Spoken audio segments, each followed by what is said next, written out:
This is Bloomberg UTV.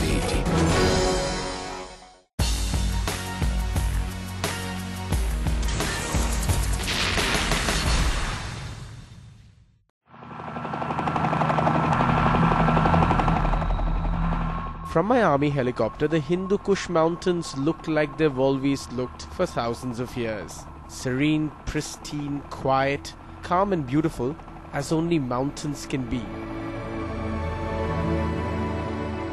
This is what the northwest of Pakistan, which borders Afghanistan, looks like from the sky. This untamed tribal area has its own laws and tribes. These tribes have never been fully controlled by any ruler or any state.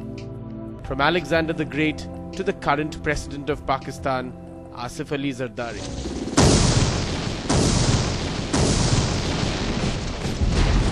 But this area is also the new epicenter in the global war against terror.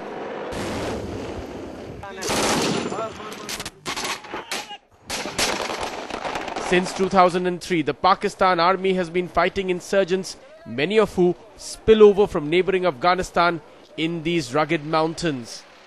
Till the end of 2009, around 2,600 security forces have been killed and around 13,000 terrorists have died in battles in the northwest of Pakistan. I am going to Bajaur and Damadola.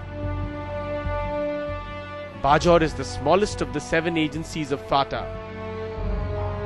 FATA, or the federally administered tribal areas, consist of 7 tribal areas which are called agencies. These, from north to south, are Bajaur, Momand, Khyber, Orakzai, Khurram, North Waziristan and South Waziristan. Bajaur is tiny by subcontinental standards, only about 1290 square kilometers with around 600,000 people. It is barely 8 miles away from the Afghanistan border and saw some of the fiercest fighting in the battle against the Taliban and Al-Qaeda fighters.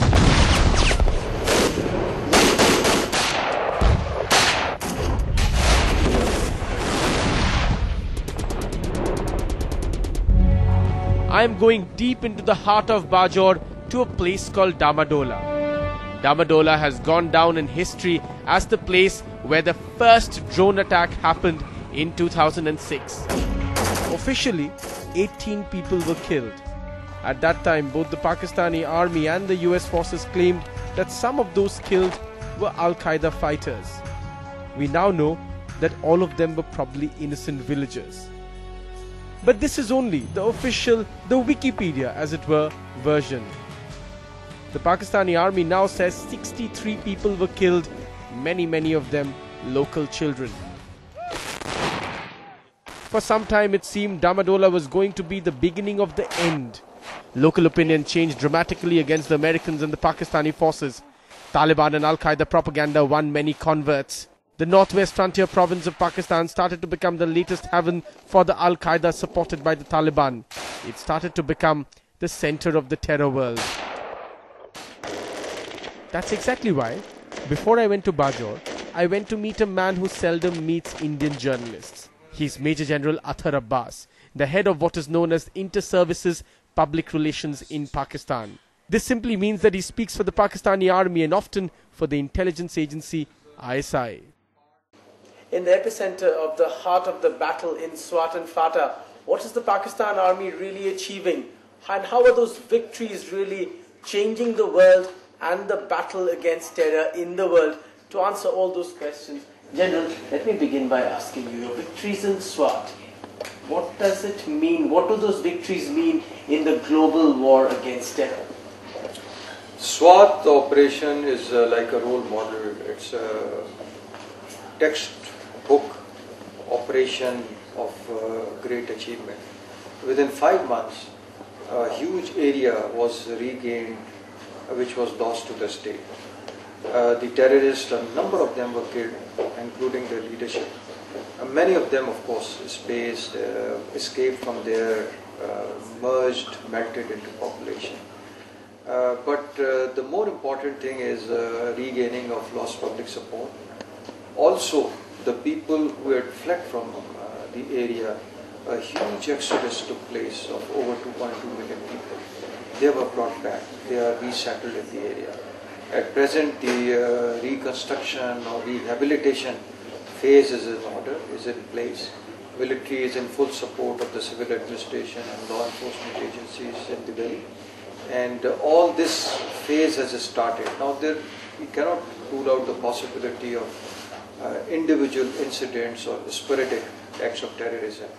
But the capacity of this terrorist organization to organize a huge attack or act of terrorism, etc., that has gone.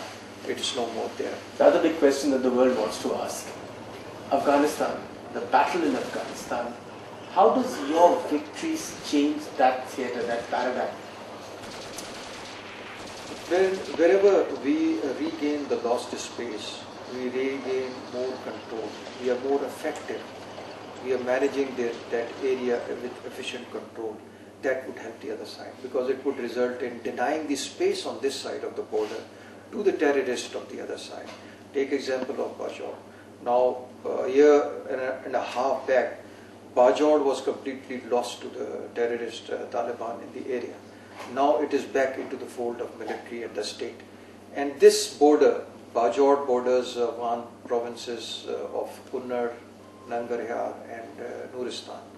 All those terrorists which had made sanctuaries in the valleys of Bajaur, they have been denied the space.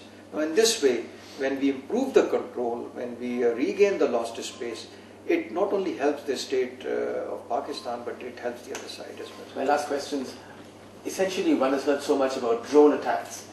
That seems to be, that one phrase, the drone attack, seemed to really push you down in your battle to gain public support and public opinion within your own country.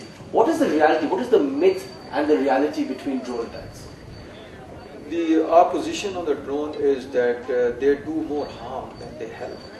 For us, most important is when you are operating against your own people in your own area, public support matters a lot, and we do not want to lose public support. The main cause of success of military operations of Pakistan military has been a sustained public support. Now these drone attacks, they wean away the public. They diminish the line which divides the militant component from the tribe. We don't want to lose the tribe also. The tribe exists in the area. It's a tribal society. The militant component may have gained ascendancy in the society, but the tribe exists.